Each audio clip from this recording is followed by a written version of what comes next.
नमस्कार।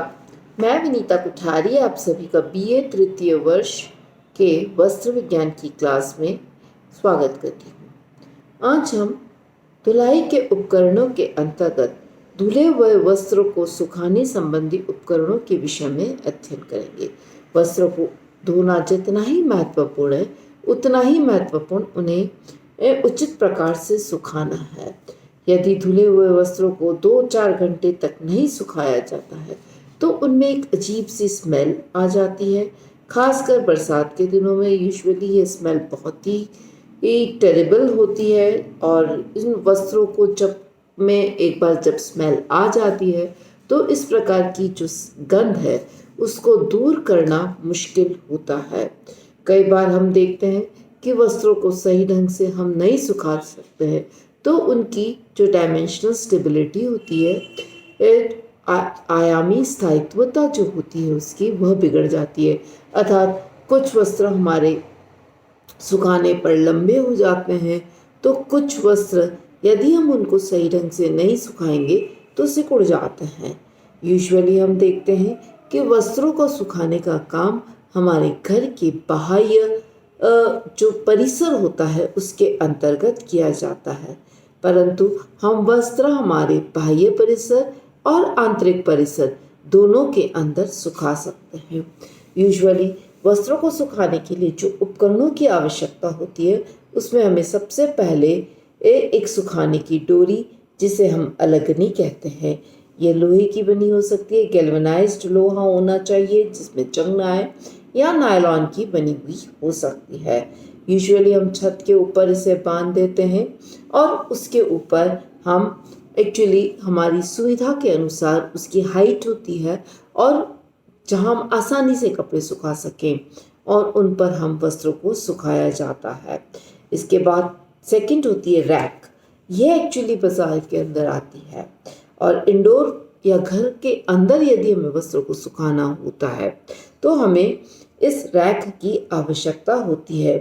यूजुअली हम देखते हैं कि बरसात वगैरह की जब समस्या होती है तो वस्त्रों को बाह्य परिसर में सुखाना मुश्किल होता है, तब हमें हमारे वस्त्रों को घर के भीतर सुखाने के लिए इस प्रकार की रैक्स की आवश्यकता होती है। यूजुअली इन रैक्स के अंदर कई आपकी पोर्टेबल्स होती है, लाइट वेट होती है और आप इसके अंदर कई प्रकार की तानियां होती हैं और इन्हें आप मोड़कर आराम से रख सकते हैं। रैक को जमीन पर रखने वाली, छत पर टांगने वाली, दीवार पर लटकाने वाली, अर्थात भिन्न भिन्न आकृति के अंदर हम इसे पाते हैं। लकड़ी की बनी हो सकती है, प्लास्टिक की, जंग रहित, एल्यूमिनियम आदि की भी यह बनी हुई हो सकती है। छत से टांगे जाने वाले रैक को रस्सी अथवा पुली की सहायता से ऊपर व नीचे किया जा सकता है। लकड़ी की रैक्स अपनी सुविधा अनुसार बढ़ाई से हम बनवा सकते हैं। कई स्थानों पर जहाँ हमें लगता है कि हमारे पास स्थान की बहुत कमी है, वहाँ पर ये जो वस्त्र सुखाने की रैक्स होती है वह काफ़ी हमारी बहुत ही मददगार साबित होती है। परंतु कई बार हम देखते हैं कि कुछ वस्त्र हमारे लटकाने पर, जैसे मैंने आपको पहले भी बताया अलगनी के ऊपर भी, कि वस्त्रों को हमें लटकाने के पर उनका आकार बिगड़ जाता है, विशेषकर वुलन्स का, तो उन्हें हमें सुखाने के लिए एक विशेष पद्धति को अपनाना होता है। उसे हम जमीन पर एक कागज़ के ऊपर उसका ड्राफ्ट बनाते हैं और उस ड्राफ्ट के ऊपर सुखाते हैं। यूजुअली यदि सुखाना बहुत ज़रूरी है तो वस्त्र पूरी तरह सूखने से पहले ही हमें उतार कर इस्त्री कर लेना चाहिए।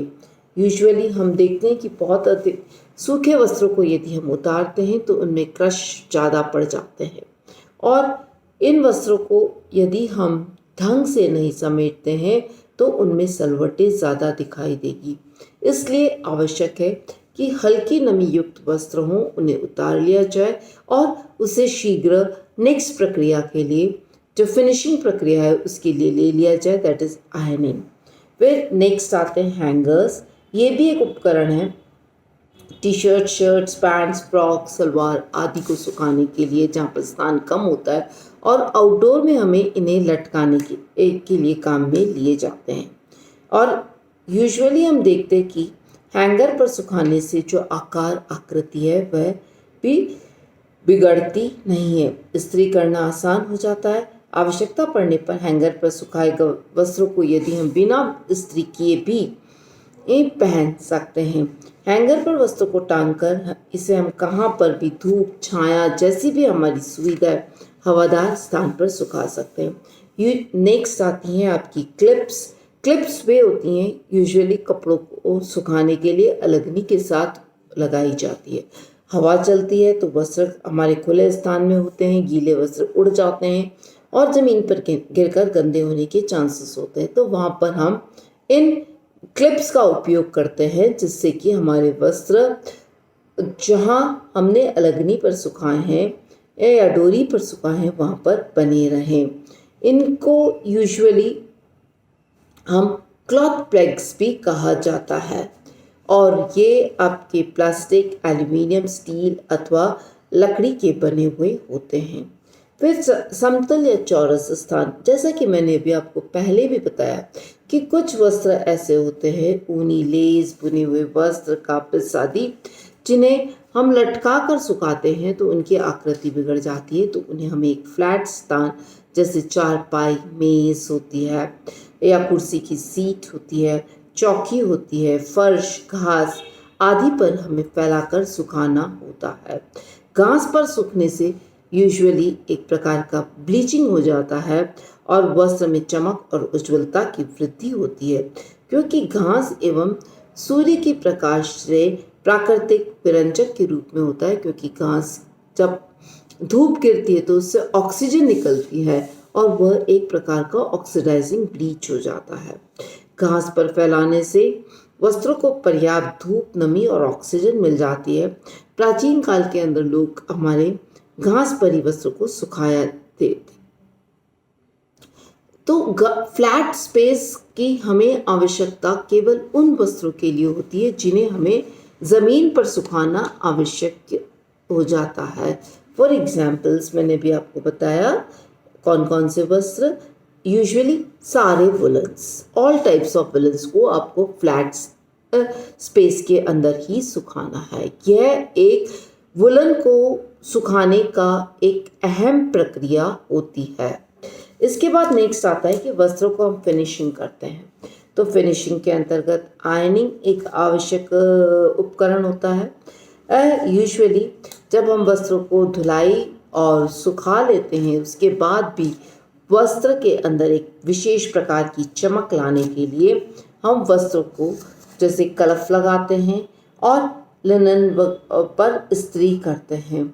यूजुअली हम देखते हैं कि इसमें जो सूती वस्त्र होते हैं उनको प्रेस करना आवश्यक होता है। इस्त्री आपकी actually fully automatic thermostat regulatory होती है।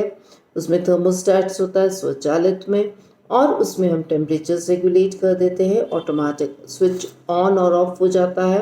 यूजुअली क्रोमियम प्लेट्स की बनी हुई होती हैं और तल इसका चिकना होता है, चमकदार होता है।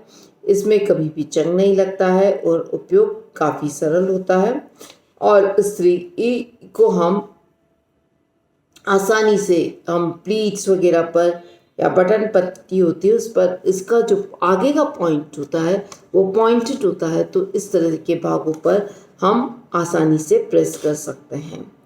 बिजली से चलने वाली साधारण इस्त्री भी होती है जिसमें हीट रेगुलेटर की व्यवस्था नहीं होती है।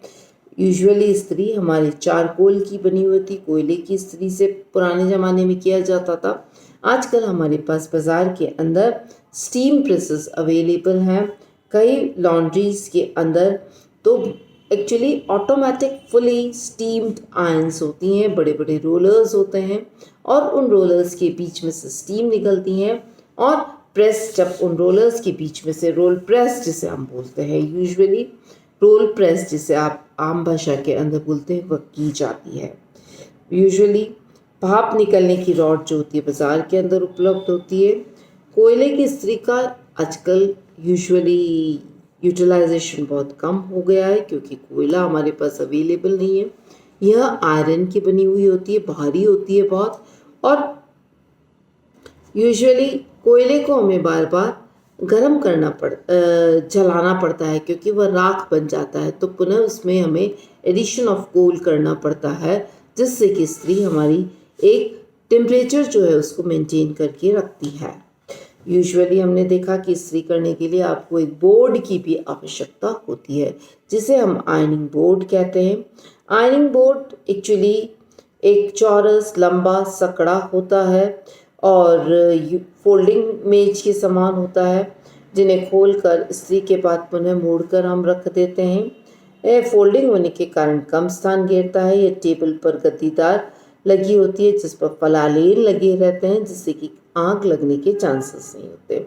इस टेबल पर एक्चुअली एक गद्दीदार गद्दियाँ लगाई रहती है, जो कि हमने अभी बताया आपको कि फलालेन की होती है।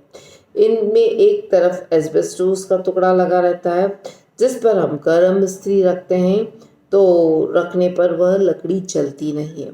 आस्तीन पर इस्त्री करने के लिए एक विशेष प्रकार की मेज़ होती है, जिसे हम स्लीव टेबल कहते हैं। इस्त्री करने के लिए मेज के अभाव में, यदि आपके पास मेज नहीं है तो, या जो इस्त्री करने की जो आयरनिंग बोर्ड जिसे हम कहते हैं वह नहीं है विशेष प्रकार का, तो हम एक फ्लैट टेबल ले सकते हैं या फ्लैट चौकी ले सकते हैं, या कोई भी समतल स्थान के ऊपर कोई मोटा दरी और उसके ऊपर कंबल आदि बिछाकर एक वाइट चादर या कोई भी पुरानी चादर बिछाकर हम पैडेड टेबल बनाकर कपड़ों की आयरनिंग कर सकते हैं। आयरनिंग करने के लिए हमें कुछ सामग्री की भी आवश्यकता होती है, और वह सामग्री विशेष रूप से पानी होता है। और पानी नमी प्रदान करने के लिए वस्त्रों के लिए हमें एक मग की आवश्यकता होती है और एक तौलिए की आवश्यकता होती है। मग के अंदर हम पानी रखते हैं और तौलिए को गीला करते हैं। तौलिए को हम अच्छी तरह से स्क्वीज़ करते हैं, निचोड़ते हैं, और उस नम तौलिए को हम वस्त्र पर, जहाँ पर सलवटें अधिक होती है, उस स्थान पर हम जो गीला टॉवल होता है या जो गीला कपड़ा होता है उसको हम घुमाते हैं। घुमाने के पश्चात हम आयरनिंग करते हैं, प्रेस करते हैं, तो वह बहुत ही अच्छी प्रेस होती है। फिर एक और चीज हमारे पास अभी उपलब्ध है, वह है आपकी रोटेटरी प्रेस और फ्लैट आयरन मशीन। हाथ से चलाई जाने वाली इस्त्री के अलावा भी वस्त्र पर इस्त्री करने के लिए मशीन्स के उपयोग लाए जाते हैं, परंतु ये सारे कमर्शियल लेवल्स पे होते हैं। और घुमावदार प्रेस में 2 रोलर्स लगे रहते हैं, जिसके बीच में से वस्त्र गुजरता है, जैसा कि मैंने आपको पहले बताया था कि स्टीम प्रेस के अंदर किया जाता है। 30 इंच चौड़ी, 18 से 30 इंच चौड़ी एवं गद्दीदार होती है। रोलर्स में विद्युत धारा से गर्म किया जाता है। गर्म होकर रोलर के बीच से जब इस्त्री को गुजारा जाता है तो वस्त्र एक्चुअली पर इस्त्री होने लगती है। फ्लैट आयरन मशीन में भी 2 बोर्ड लगे रहते हैं। एक बोर्ड पर पैडिंग लगी रहती है और दूसरे लोहे का बना होता है, जिस पर बिजली का ताप प्रभावित होता है। इन्हीं दोनों के बीच में यदि हम रखते हैं तो संपर्क करते हैं, तो उसमें 250 से 500 डिग्री फ़ारेनहाइट का टेम्परेचर मेंटेन किया जाता है, ताप प्रभावित किया जाता है। परंतु दोनों ही उपकरण काफ़ी महंगे होते हैं और कमर्शियल यूटिलाइजेशन के लिए होते हैं। व्यावसायिक स्तर पर इनका उपयोग किया जाता है साधारण परिवार के अंदर, और जो साधारण हमारे लॉन्ड्री की दुकान या धोबी की दुकान होती है, वे सिर्फ विभिन्न प्रकार की जो आयंस अवेलेबल हैं, ऑटोमेटिक, फुली ऑटोमेटिक और स्टीम आयंस, उनका उपयोग करते हैं। कुछ हमें स्टोरेज के लिए आवश्यकता होती है। स्टोरेज के अंतर्गत हमारी बास्केट प्लास्टिक या लकड़ी की बनी हुई होती है, जिसमें हम मैले कपड़ों को रखते हैं। सेकंड, वस्त्र जब हमारे प्रेस हो जाते हैं तो उसको रखने के लिए हमें एक अलमीरा की आवश्यकता होती है, जहाँ पर हम हमारे जो क्लीन्ड वस्त्र हैं उनको आसानी से स्टोर करके रखें। साथ ही हमें एक और अलमीरा की आवश्यकता होती है, जहाँ पर हमारे विभिन्न प्रकार की जो लॉन्ड्री मटेरियल्स है उनका स्टोर कर सकें। यूजुअली लॉन्ड्री मटेरियल्स के अंतर्गत हम कई प्रकार के पदार्थों का उपयोग करते हैं। फॉर एग्जाम्पल साबुन, सर्फ, डिटर्जेंट्स, अपमार्जक, प्रतिकर्मक, रिएजेंट्स जो होते हैं, विभिन्न प्रकार के रसायन जैसे पेट्रोल, तारपीन, benzene, oxalic powder, borax powder, ammonia, acetic acid, sodium hydroxide, potassium permanganate. तो इन सब को हमें सुरक्षित नाम वाली बॉटल्स के अंदर रखना अनिवार्य है। बॉटल्स जहाँ तक हो सके आपकी कांच की या प्लास्टिक की बॉटल्स होना चाहिए।